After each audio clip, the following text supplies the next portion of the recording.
All right, so Natalie is here now from Well Wisher. Hi. Woo! Yeah. We're here. It's hard for bands from Jersey to make it here the most because Jersey is like the worst commuting place I think, Yeah. ever. It's so funny because sometimes, from Asbury, we'll play a show in like Montclair or something. Yeah. And you hop on the Garden State and you're there in like, 50 minutes, an hour or something. And you're like, wow. You got so far so fast. Yeah. And then sometimes you're like, have this other place in New Jersey you're going and you're like, why is it going to take me 2 hours to get Yeah, there? Like, it's seriously. like 30 miles away. Like, it doesn't make any sense. So, yeah, New Jersey is an interesting place. Yeah. I mean, it's always like the time, I guess, and the day of the week. But then sometimes there's just an accident on the parkway and it just fucks your whole day up. Yeah, I've been teaching in Toms River, and I was telling you before, Yeah. and the summer traffic was like unreal, Yeah. like it's a Friday, so that doesn't help. It's like a lot of people coming down to the shore, Sure. on Yeah. a Friday, and I'm leaving at my normal time from my place, and just sit in traffic. And in the Garden State, I was like, oh, I guess I have to leave an hour earlier. Like, I don't know what to do. Sucks. So, I mean, it ended up being all right. I just like left a little bit earlier and it worked out really well. Yeah. Like maybe like 15, 20 minutes earlier. But yeah, it's like kind of nuts. Not as bad as LA though. So Yeah, that's true. Could be worse. could be a lot worse. Yeah. Yeah. So you're giving a lot of lessons now. Yeah. 5 days a week? Yeah. 5 days a week. I teach drums, guitar, piano, vocals, and bass. That's awesome. Yeah. So, beginner to like intermediate level stuff. Just nothing too crazy. I'm like, I saw like a Wired interview with like Paul McCartney the other day, and it was like he was answering questions about himself from Google, and one of the questions was like how many instruments do you play? And he was like, oh, this, that, and this, and like, but I'm not very good at any of them. Yeah. And I've just like resonated so hard with that because I feel that like I'm just sort of like, I play all these instruments, people like think I'm good at them, but like really it's just a means for me to like write music and make songs You're a and be songwriter creative. at heart. Yeah. Yeah, so like yeah, it's kind of interesting teaching lessons like kind of with that mindset. Like, Yeah. sort of like Well, I feel like it could be fun though. You make it about like making music, which is why we play instruments, right? You know? Yeah, Like proficiency is definitely. one thing and it's all good and it's important, but like, you want to be able to write stuff too, Yeah, like exercising both sides of the spectrum. Like Totally. technique stuff and being able to execute things like easily and properly on your instrument, but also like what we use it for, which is like creating Music, and- sharing it with people and just like having fun. Exactly. Yeah. So do you have people like all ages?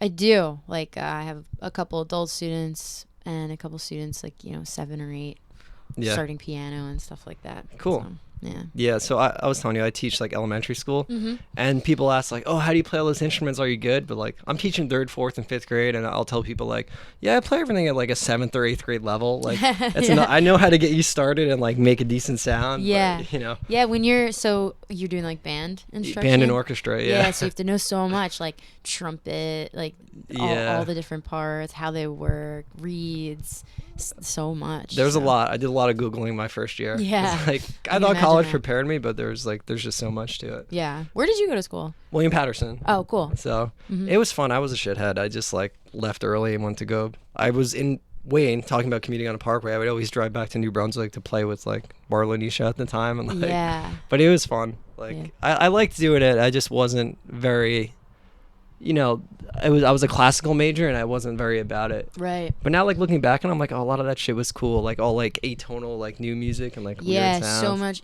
percussion classical. Yeah. Yeah, so you're doing like, all this like insane percussion music. vibraphone and marimba and like all Yeah, that stuff. It was yeah, neat. it's cool. Yeah. I like how so much of that has come out of the past like 100 years versus like maybe like just learning Mozart pieces or like Bach or something. Yeah. Like it's like feels a little bit fresher, feels a little bit more modern. And Yeah, one of the guys in my school was like one of the pioneers of new music, and they were calling it like the jazz of classical music, like in the 70s. Yeah. It's just like super out though. Like he would like be performing in the concert hall and he would just take marbles and like throw them on a snare drum and then like shake the drum and like all this like really weird shit. Yeah. But it was started cool. to get like a little like performative, like Yeah. yeah. Like I always thought John Cage was like kind of bullshit. Like, Yeah. like 433 is just like a silent song. I love how that's like the benchmark. Like they always like teach you that in your first like class, like Yeah. about like new classical music. They're like, well, this changed the game. It's just like whatever, like 48 bars of rests Yeah, or whatever. for I don't know sure. how much it is, but like, you know, it's like, all right, it's just, It's fine. I guess that's cool. You know, they say it's not art unless it like elicits a reaction, and that shit pisses me off. So that's, Yeah, there you go. that's how you know it's art. Yep. How do you like keep teaching like fresh? Like, because if you're doing it all day, playing like the same instruments and stuff, Yeah. do you ever like think about how you could?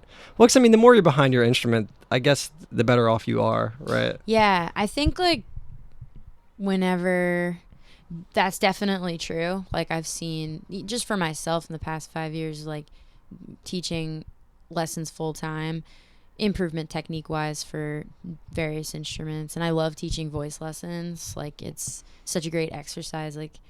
Like learning a song you've never heard before, and then having to help a kid sing it and learn the rhythm and Yeah. the melody, and I love listening to like pop songs and just being like, oh, 1/4, minor 6/5, just like immediately like being able to just like help them That's awesome. play all the chords. They with probably them, like so. are super impressed too, because like, I mean, most pop songs are like what, like 4 or 5 chords. Yeah, Pretty max. much the way out, Yeah. And they're probably like, whoa, you can just hear it and like play it. That's awesome. Yeah, but then you kind of explain to them, and you're like, well, I mean, there's only like 12 notes, really. And Yeah. like, we're only really using 7 of them at a time. It's so it's true. like not like rocket science. Yeah, Like, yeah. you just kind of listen. But yeah, like, I think that keeping lessons fresh, I like always try to challenge myself even. Like, the past couple of weeks, I've been working on, like, a little paradiddle exercise where you do like a single, double, and triple paradiddle and just move it around the kit in like a way that makes like a cool beat sound. It's like sounds like more like a groove rather Yeah. than just like an exercise. Sure. And coming up with stuff like that is like fun and exciting for me, like to like spice up the lessons, because it gets so boring just sitting there being like, right, left, left, Yeah. blah, blah, whatever. It's not fun. It's not fun for the kid or the student either. Exactly, You gotta make yeah. it exciting. Yeah. Awesome. So now you're not playing drums in the band anymore, really? No. Yeah. You're Yeah, a we front tried person. it once, and Really? it didn't work with this arrangement. I think the songs are a little bit more like fast paced, a little bit more like, I don't know. There's just Dolly's did like the 60s pop thing, like sort of. Yeah. So it's like simple, like almost Ringo parts. Yeah, like guitar work could be like was like Beatles-esque or like classical rock influence, but still like modern sounding.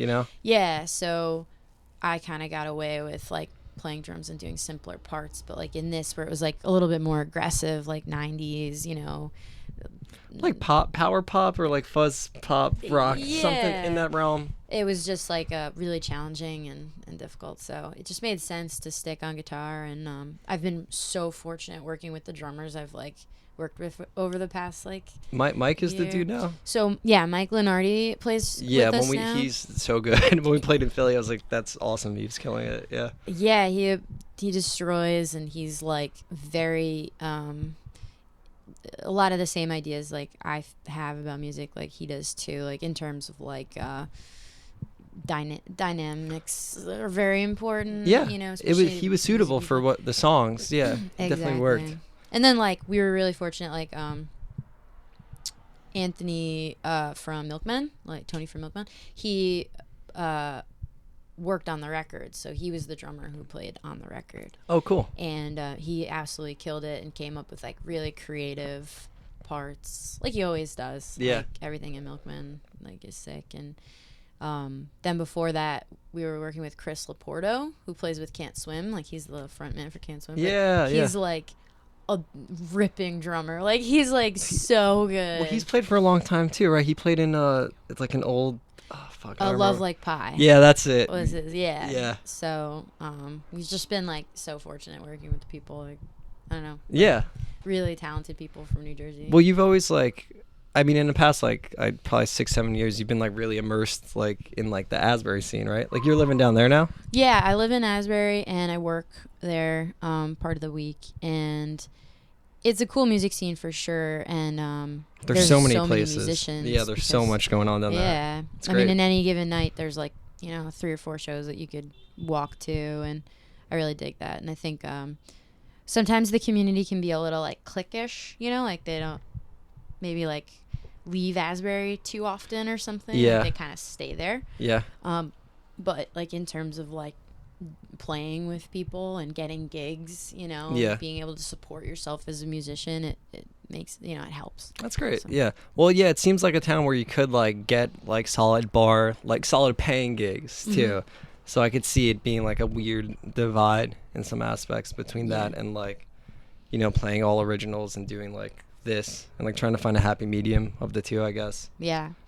It's like you could work, all day there and then ride your bike down the street and go play a show on the boardwalk and, make a decent amount of money for the day and be home by midnight in bed. So it's got a definitely some positive aspects, For sure. right there. You've been pretty involved with Lake House too, right? Lake House Recording Studio. Yeah. So I started teaching at the academy when they opened, and I was one of the first teachers. Which is when? I think like 2012, beginning of 2013, really. Cool.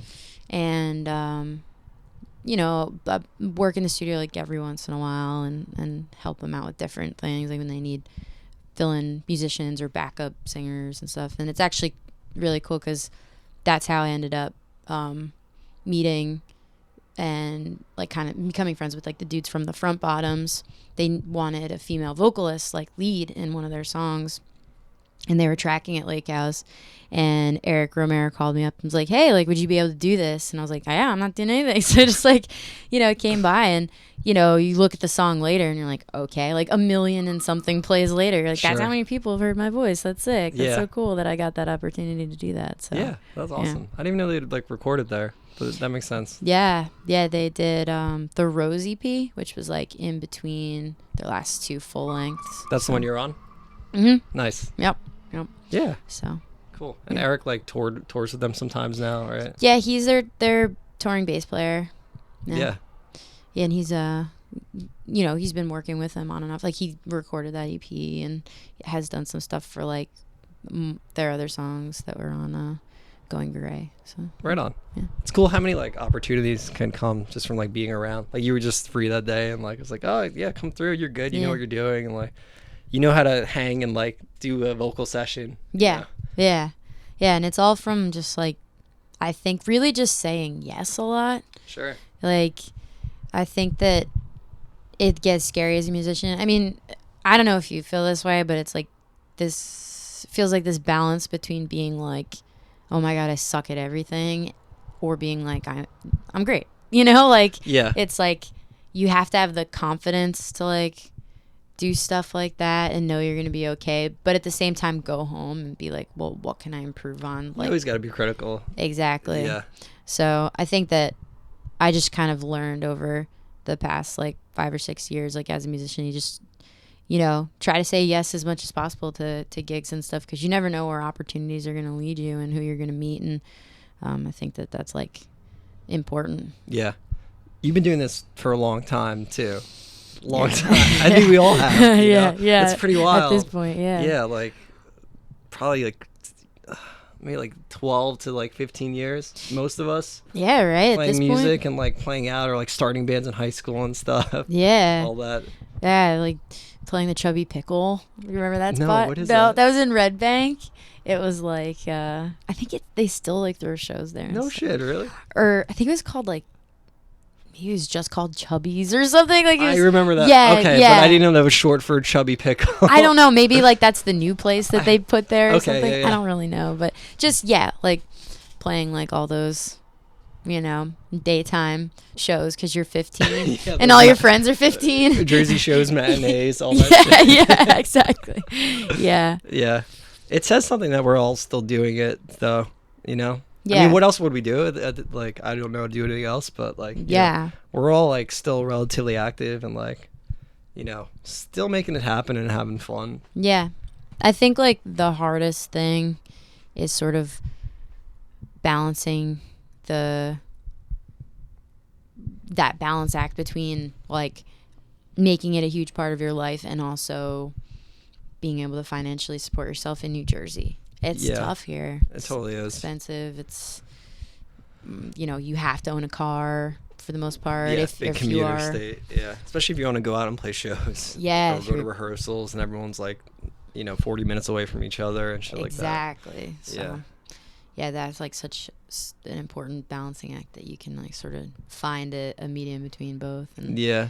yeah, It's kind of like the older you get, the harder it gets to an extent too. Yeah. To, like make time for everything. yeah, Like I flip the switch heavy in September. I go from like being on tour in the summer to being like a teacher. Like, yeah. and it's just like, it's kind of a bummer at first. I'm like, no, well, I like teaching too. And like, I don't want to stop doing it for now. But it'd be cool to tour forever, right? Yeah, Like, yeah. I you mean, know? that's kind of the goal, right? Yeah, I think so. Yeah. Yeah. As soon as it makes sense to, take the risk and quit your job to, Yeah. I mean, your shit could be a little more flexible, I'm guessing, like lessons and stuff. You could always like say, we're going to pick it up in 2 weeks or something. Yeah, it's always a gamble though, because every time you take off is like an opportunity for a kid or a parent to be like, well, we're not going to continue lessons. Yeah. So I don't know why that is, or if it's just kind of how it is. They get out of the routine of it. Yeah, exactly. It's just one of those things that you have to just keep, like, with the student, you just have to, not force them, but it should be expected they have to, come to lessons once a week. Yeah. You know? Like if they love it, they'll stick with it.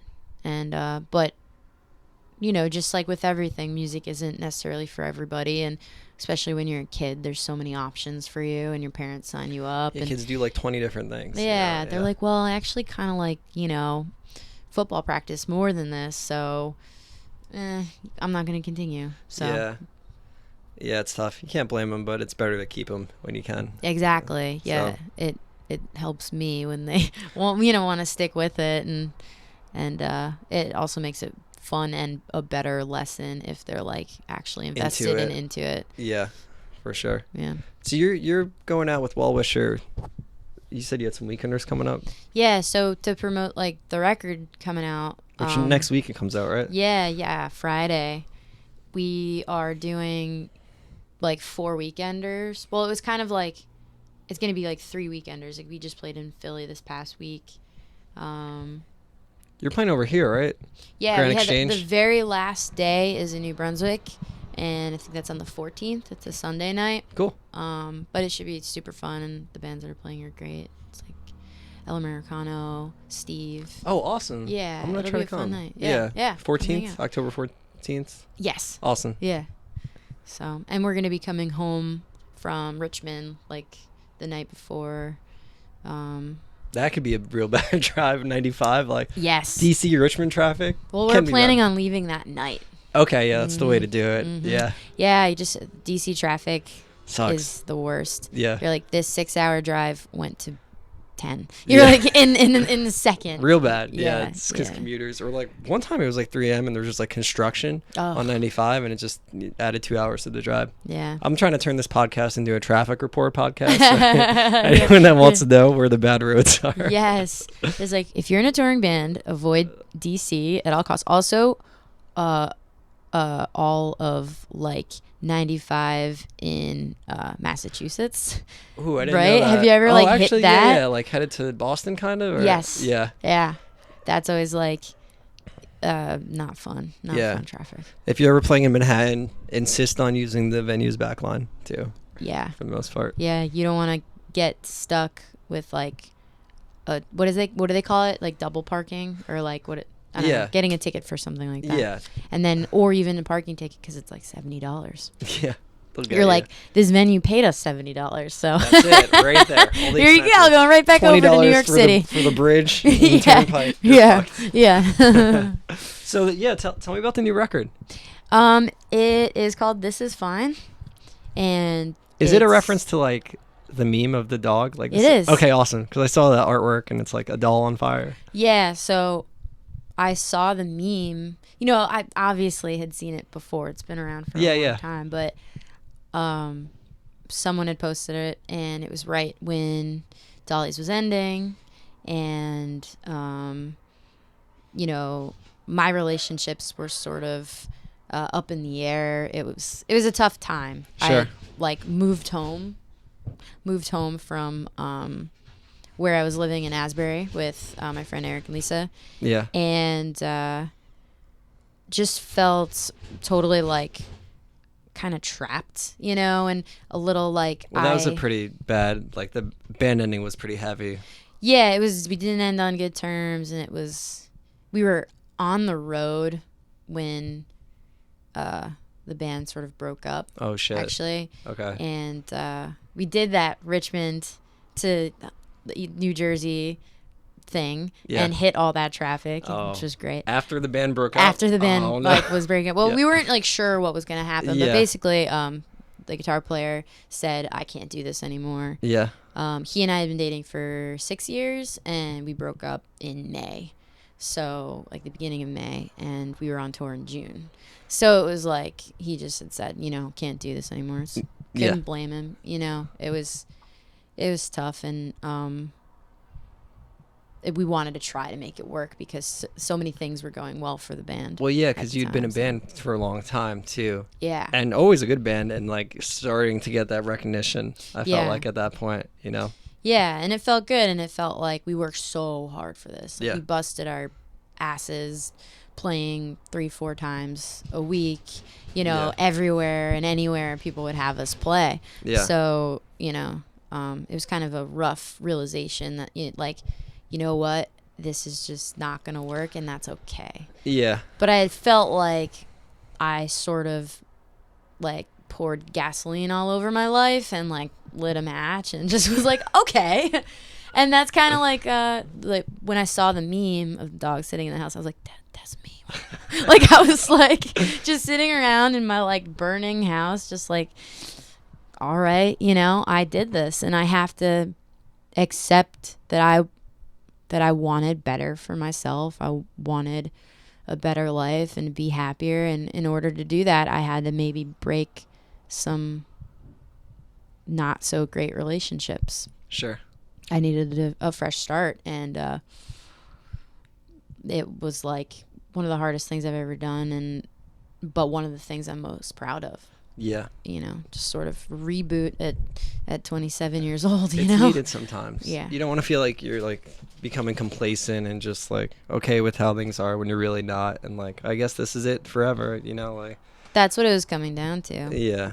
It felt like for me, like, well, this is my relationship, and I'm too far in terms of time and money and the band and everything to, like, walk away from it. But that's not true. Yeah. You know, one of the things that resonated with me the most was, like, the idea that at any point, like, it doesn't matter how long you've been with the person or been with the company or job or whatever. If it's making you unhappy, it's not worth it, because life's so short, you know? Yeah. Why are you going to spend another 6 years not getting what you need? Sure. Out of life, what you want. You know? I didn't want to wake up and it be like, you know, I'm 35 and restarting then. I was like, I'm going to restart now because I know that that's what I need. Yeah, you knew that's right. I give you a lot of credit for doing that because there's a lot of people that don't, you know, and that's it. And they find new vices or things that, like, hold them over and, like, are generally unhappy and, like, you know, you see those people every day. Yeah. So it's hard to, like, kind of... You had to, like, literally rip yourself out of a situation. Yeah. And, like, I'm sure it hurt and sucked really bad. But, like, I'm glad things are, you know, you're doing better. Yeah, thank you. Yeah. I feel, like, so much lighter.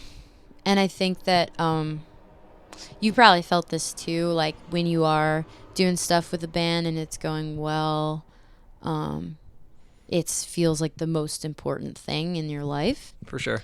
Which is important, and the music that you make is, like, important to you and should be, but it shouldn't be maybe your whole life. Yeah. It walks this weird line between career and, like, outlet expression. Yeah. But, like, your family, your friends, like, the people who show up for you, you know, are really, like, for me at least, were so much more important than that. And you know, I feel so much better knowing that I have a good just backing, like you know what I mean, or something. Yeah. Like, you know, I have a ground floor now. Sure. I have a happy, like, Support system support or system. whatever you Yeah, wanna, yeah, yeah. exactly. So when like different things are, you know, coming up for the band that maybe aren't great, or like a sad thing, oh, we didn't get on this show, oh, this happened, oh, that sucks, it doesn't feel like my whole world is like falling apart. Yeah. One aspect of my world isn't working out, not Sure. my whole life, you know. Yeah, So, yeah. It's good to have balance, definitely. And perspective, you know. For sure. Stepping away from something and looking at it and being like, well, was it gonna make or break me to be on this bill? Probably not. No, like, I'll probably yeah. be okay. Yeah. You know, I don't know. So The way, like, I feel like the way just the internet is, though, you're like kind of always self-comparing to like other things, like seeing missed out opportunities. Everyone's like portraying their best self too, so it's just it gets tricky. Yeah. Like, I feel too at times, you know. Yeah, right. Like, you see a bill announced that you're like, we should have been on that. Like, you're a great fit for the bill. Yeah. You know, you can maybe draw more than another band on it. Right. Like, stuff like that. But it just like wasn't the time, and maybe they didn't think about it. Whoever. Yeah, or the promoter wanted to put their friend on. Like, there's a million reasons. Yeah. Like, you know.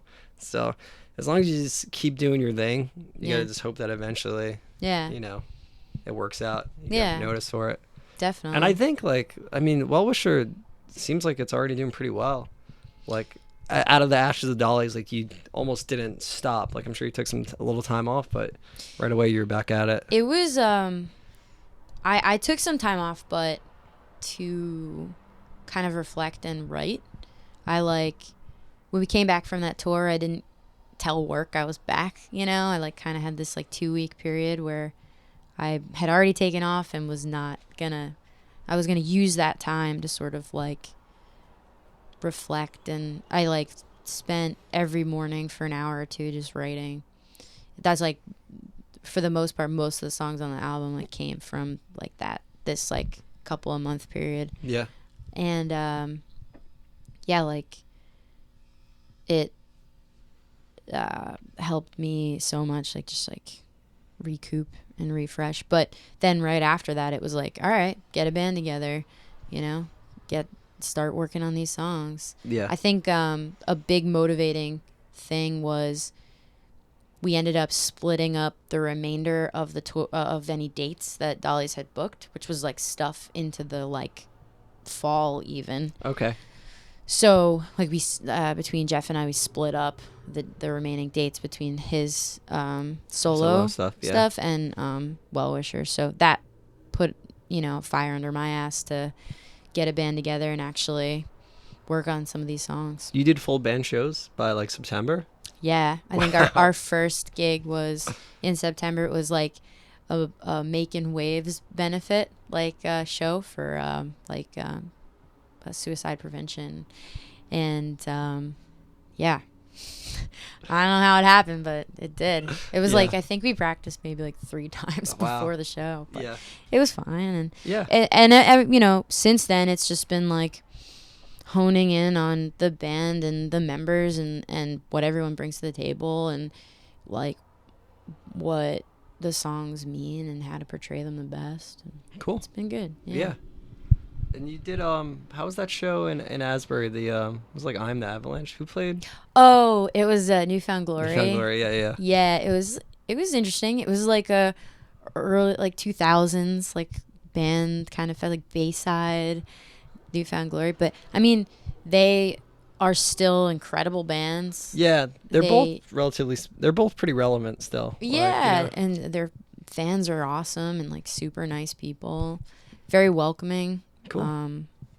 Yeah, and everything worked in our favor for that show. It was like, it rained. It was supposed to be on the summer stage, but it was like raining all day. So they moved it inside to Convention Hall. And then Newfound Glory got held up at the border.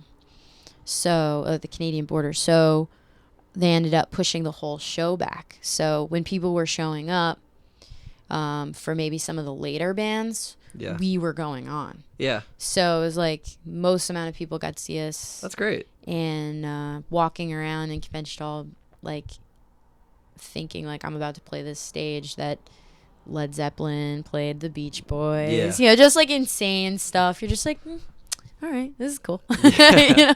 You know? You'd see they have like their tour posters like in the back Yeah. for convention hall. And yeah, some of the names on it are just like messed up. Like it's just It's like, wild. all right, Stevie Wonder played here. Yeah. Cool. Yeah. I mean, Azra has so much history Yeah. too. It's neat that in the past like 10, 12, probably 10 years, it's really come around.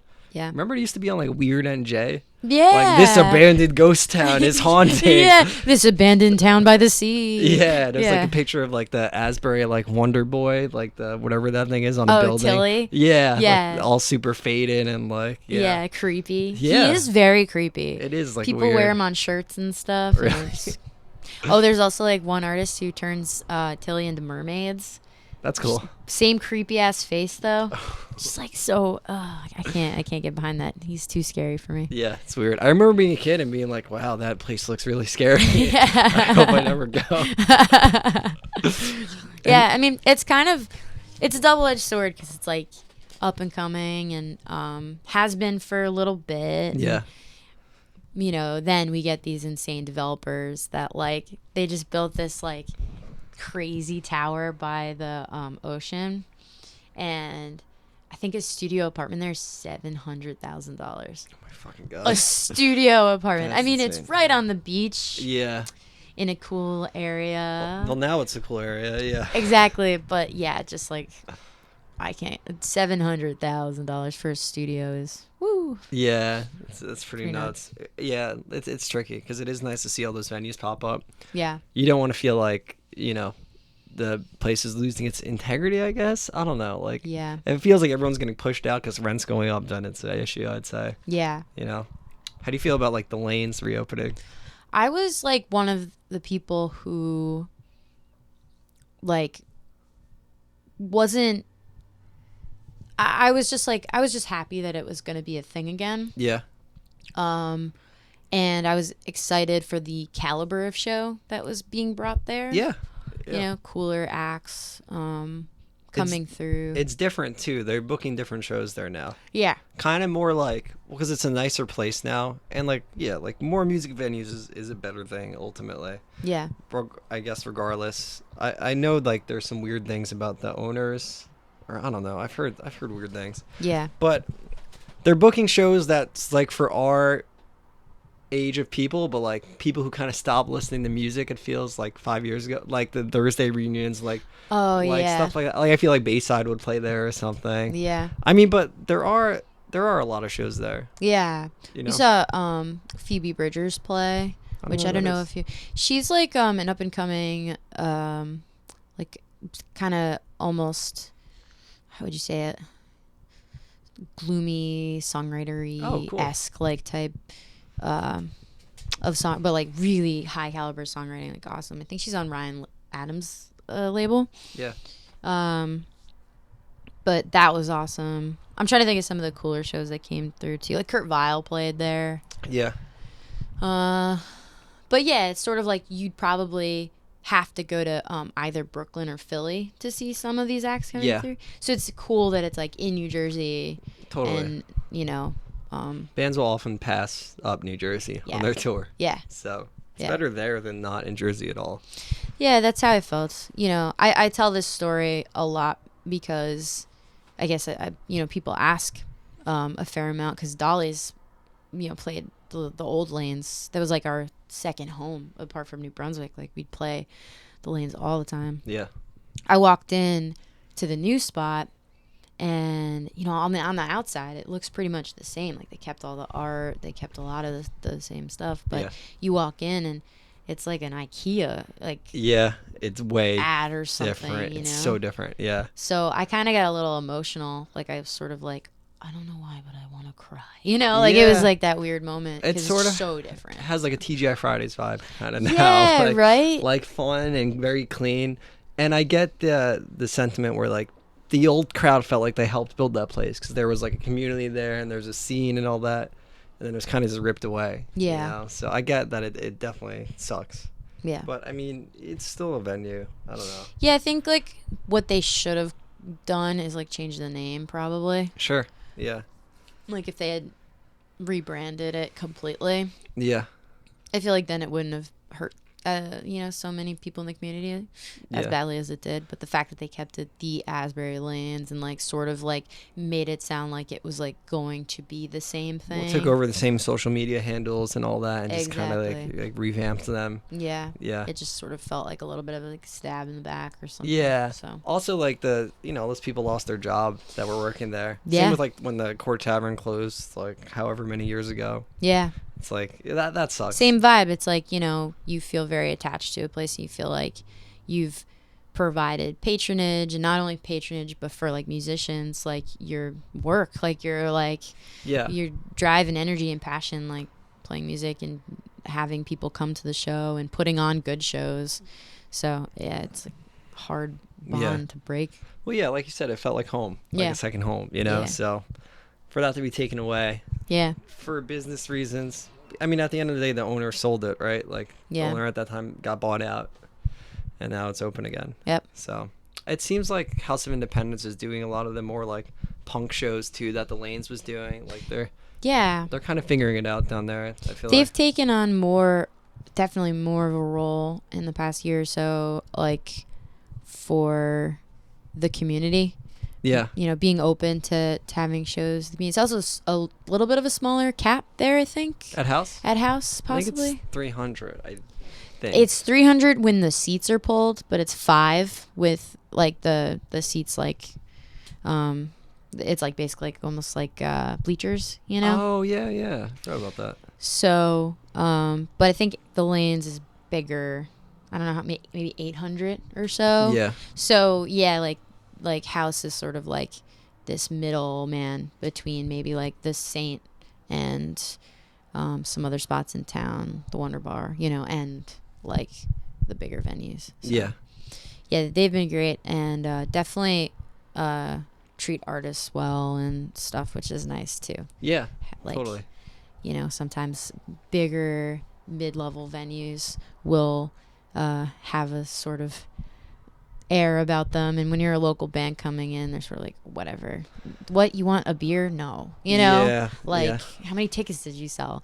Like gross. Sort of giving you a shitty vibe. But yeah, my buddy who was working at the Lanes, I guess 3 years ago, is at House now doing lights. Oh yeah. So, what's his name? Josh. Yeah, he's super sweet. Yeah. And Jim Norton too, who was like the primary guy at the old Lanes, is the head engineer at House now too. So. Yeah, so they've like right-minded people definitely. So yeah. I mean, it seems overall that everyone in Asbury kind of gets it. Like, did you ever feel like when you played Convention Hall, did you get weird vibes like from staff or anything? No, sweet as pie. Yeah. Awesome. Yeah, the I've heard some negative stories about some of the people who work at like the Stone Pony. Like more of like the bar staff. Yeah. But everyone who like does the summer stage shows, they are such hardworking people. They will show up, the day before to set up everything. It's a big setup. Be there early in the morning the next day because shows start earlier. Yeah. And they just like are very respectful and super nice. So. Yeah. Cool. Yeah. Yeah, Asbury has a lot going on. Brunswick, like, I think doesn't have any venues. Right now. That like legitimate. Like, I mean, there'll always be like a basement scene here. Yeah. Court Tavern, I don't think will ever exist again. Yeah. In the right way. No. And it's the same owner too, and it's just like, I don't know if you've seen what's happened, but it's a dude who owned like Mike's Courtside. Right. So he like moved that upstairs at the court. Okay. So he closed down Mike's Courtside. And like, so now there's dining tables upstairs at the court. Wow. And it's not open ever. Like, I don't know when the last time it was open even is, but like maybe once or twice a month. Yeah. So real strange. Yeah, I don't know. Yeah, that was a place that when all that was going down, it was just a classic case of like the staff ruled and the guy who owned it was like a jerk. Yeah. It just like, it sucked. It did. I mean, why would you sabotage yourself like that? Now it's never been the same. Yeah, I don't think he knows how to run a venue. Like, just because it was a cool place in the 80s doesn't mean it's going to automatically be cool now. Yeah. Like that was like he did like an interview I think with NJ.com, and like that was his selling point. Like, this place has a lot of history, and it's like, Yeah. you kind of destroyed all of it. So, Yeah. like, you made it a shitty place. So Yeah. what's going to happen? Like, definitely. I don't know. Since then, I mean, it's just so shocking to me. And I mean, I guess I understand because it is difficult with so many people under 21 in the New Brunswick scene. Yeah. But there has to be some way of making it work. Like, I don't know. Right. Some venue, like 100 cap, 200 That's cap all it venue, needs. you know? I don't understand. So Yeah. Yeah. There's always going to always be house shows, but a venue where you could get kids in there that's all ages and safe, and like you can post the address would help the community. Definitely. I mean, help the basement shows too. my mom, still lives in East Brunswick, where I grew up, and she doesn't mind coming down to Asbury at all. But I mean, she's always like, "Well, are you ever gonna play around New Brunswick again?" And this is like, I mean, not unless you want to go to a basement, Mom. Like, yeah, pretty much. I don't know. Yeah. It's tough around here. So Yeah, it's tricky. yeah. Yeah. You'd think too that this would be a great destination because, like, for Asbury, you have to take 2 trains from Philly Yeah. or the city to get there. But I mean, New Brunswick, like, you'd only have to take 1 train from most stops like that. Yeah. Bigger cities and stuff.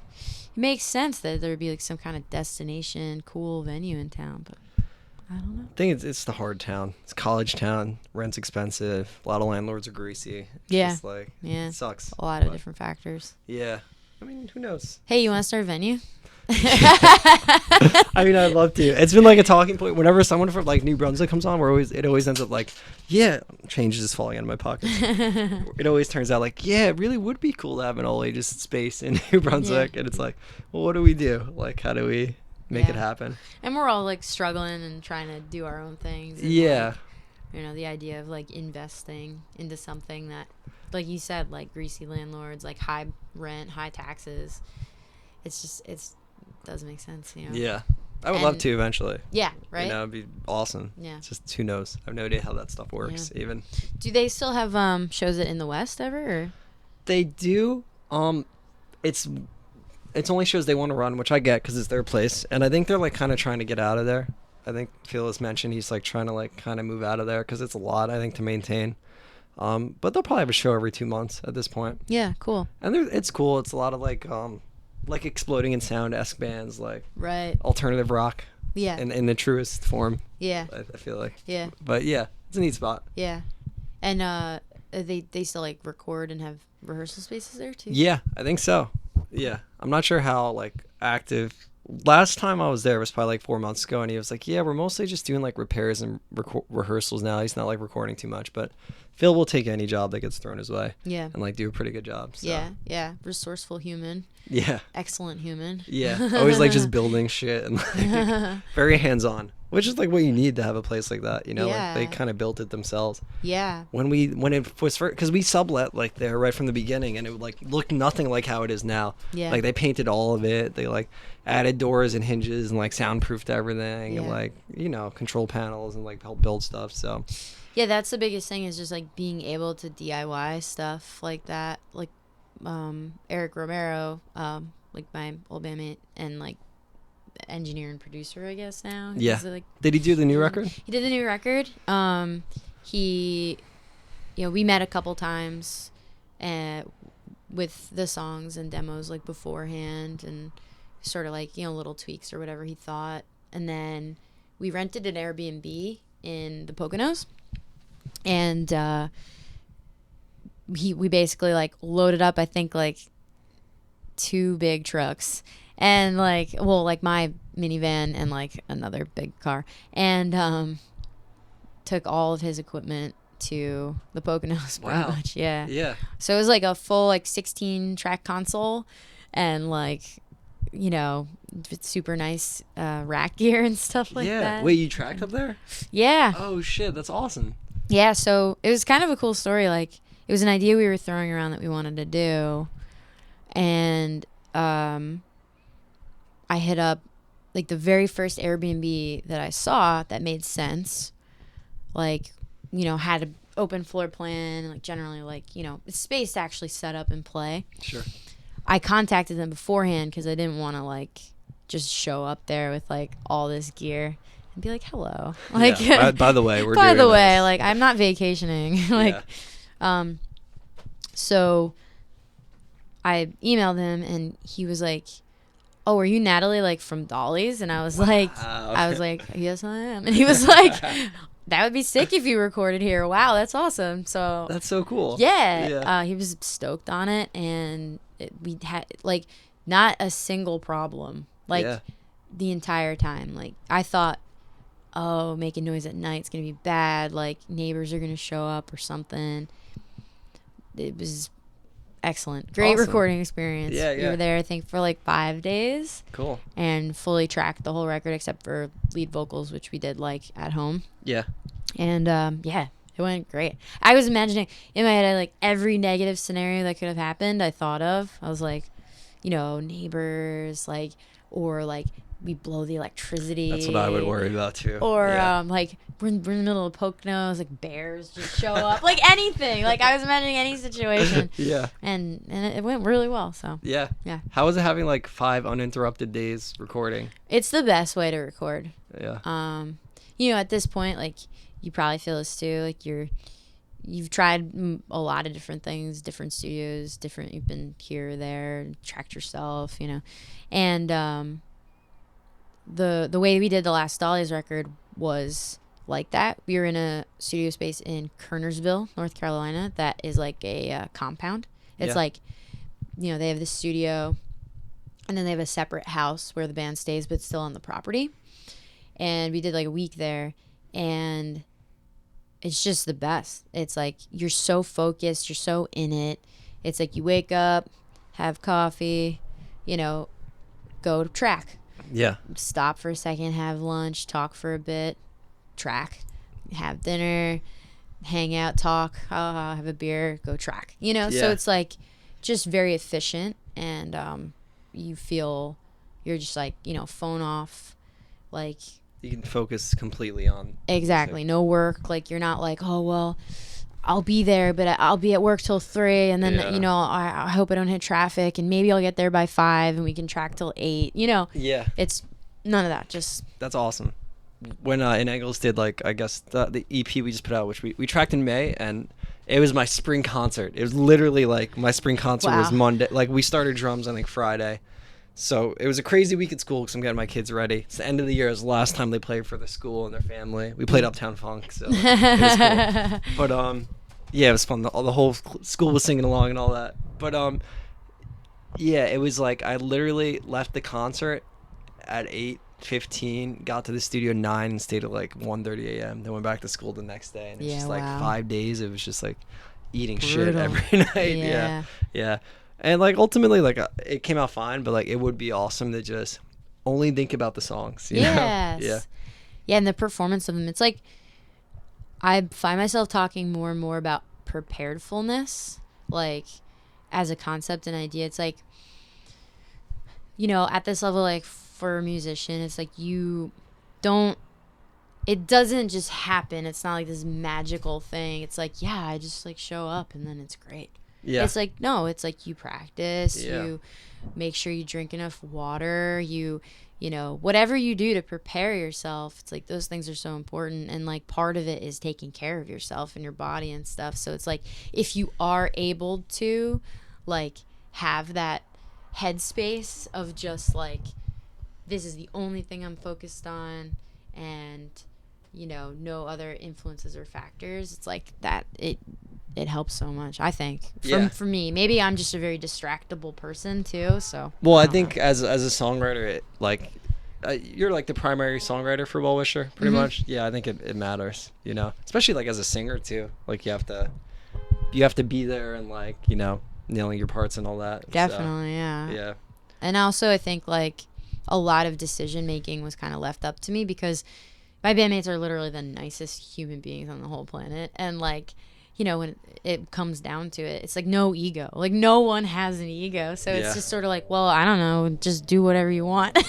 And I'm sort of like, I mean, I guess it's cool. Like, I go through like everything in my head where I'm just like, is it cool? I don't know. I think it is, but I don't know. Like, is it just like that it's new and like I think, so Yeah. I kind of go through that like artisty like doubtfulness thing. Which isn't bad. But it probably goes in circles and drives you crazy too. Yeah. So yeah, I've been there. But that's cool. They let you like have your vision with it, Yeah. And, like I'm sure you're open to input if anyone had like, Yeah, it's a pretty. It ended up working like fantastically, and like I think that all the things that each of them care about are so important and stuff I would not think about, and I think that it helped out with the successfulness of this record, in my opinion. So like Lucas, for example, always has this thing where he's like, if your second verse isn't lit, the song sucks. Like, it doesn't, like, nothing else matters. That's a good point. Like your second verse has to like drive the song to like a new place. Or like, something new has to be introduced. That's interesting. Like, Or else it's just the same thing over. Like especially in the pop aspect of it or something. Yeah. But like I mean, every song, I was amazed that he would come up with like some cool guitar thing that totally did just that. Sort of like get introduced to the song, you hear the chorus once, and then you want to keep listening. Yeah. Because like some other cool thing is happening. That rules. Yeah. Yeah. And then like like I was telling before, like creative drum parts, stuff that you wouldn't hear necessarily on like a fuzzy punk pop record, so. Yeah, everybody was awesome. Yeah. Really focused. I can't wait to hear it. Yeah, I'll send it to you. Oh, okay. I can't believe I actually honestly haven't already. So yeah. It's been recorded for a while, right? Yeah, we finished in March. Cool. Yeah. How is it just sitting on a record for that long? It's, for me, tough because I've already written like 6 or 7 like done songs and have another like 10 or so ideas sort of floating around right now. Yeah. So I'm sort of like hyped on new stuff, like a lot of bands and people get. Yeah. But I'm excited just how quickly this all happened. Yeah. In the first place, because some bands sit on records for, a year, 2 years before maybe they get signed or something. So for us to have been able to move so quickly and get 6131 to back us up and put out vinyl and CD and have it be in stores and stuff is like so sick for like the first kind of real thing that we did. Yeah, so. They're pretty reputable. Like that's gonna hopefully help a lot. Yeah, it's kind of nuts too because when you look at a lot of their like punk credits, it's like kind of insane. Like, I don't follow that scene maybe as closely as some of my other friends, but they're just like, whoa, like, and I'm like, oh, I really like the Julian Baker record. Like, it's one of my favorites, but maybe some of those other punk and hardcore records I'm not as familiar with. For sure. Want to be. Yeah. How has it been like working with him so far? Like, fantastic. Yeah. Excellent, like, people and communication and all the ideas that we had, they listened to and are very, like, attentive to us and excited, too. Like, Sean, who is Julian Baker's manager and one of the co-owners of 6131, is like the main guy that kind of helps us out. And he told me that like this record was the first unanimous yes everyone in the label had. Yeah. And that like made me feel so good and like special. And I think like the fact that they're excited about it is like feels so nice. Yeah. Because for a lot of labels, I think it goes into sort of this like album cycle. Yeah. It's just like, well, okay, what are we pushing this month? Like, you want to be treated special, like for each band should kind of get a different treatment. I feel like it's like you're excited and you want to be met with that same excitement, not just like, all right, well, here's another one. Yes, exactly. So yeah. How many people work for that label? I'm not totally sure. Maybe like They have like sort of like a smallish team, maybe like I think 3 or 4 people. Yeah, that's still pretty good. Like, there's like a Fat Wreck documentary, and like it starts with them like working in a warehouse, like 10 people, and it ends with them like 2 people in a tiny office. Yeah. Like that scene of music has shrunk a lot too, and the music industry has obviously changed a lot in the past 10-15 years. Yeah. But anytime you have like a group of people working on stuff like, and they've proven like to have positive outcomes before, like It's pretty promising, I think. Yeah, Yeah. I think so. And I think it definitely provided an opportunity I don't think this band would have had, which is like have a record on vinyl, you know? I don't think that we would have been able to just financially afford it. For sure. So excited for that. Excited to like hold it, you know, in my hands. It's like coming this week. So Yeah. yeah, I'm looking forward to it. Awesome. Yeah. Is there anything else you want to add? We can wrap. Wait, can we put a song at the end of this? Do you want to do that? Is Yeah, that cool? totally. Okay, Yeah. awesome. That's All right. awesome. So I'll do that after. right. It'll be like. Well, yeah. Thanks for coming on. Yeah, This is thanks cool. so much for having me. Yeah. Next week, right? 28th. 28th. I feel fine. Is that it? This is fine. This is fine. Sorry. Yeah, just like the meme. That's all right. Yeah. Yeah. Check out Well Wisher. It's good. It's good stuff. All Thank right. you.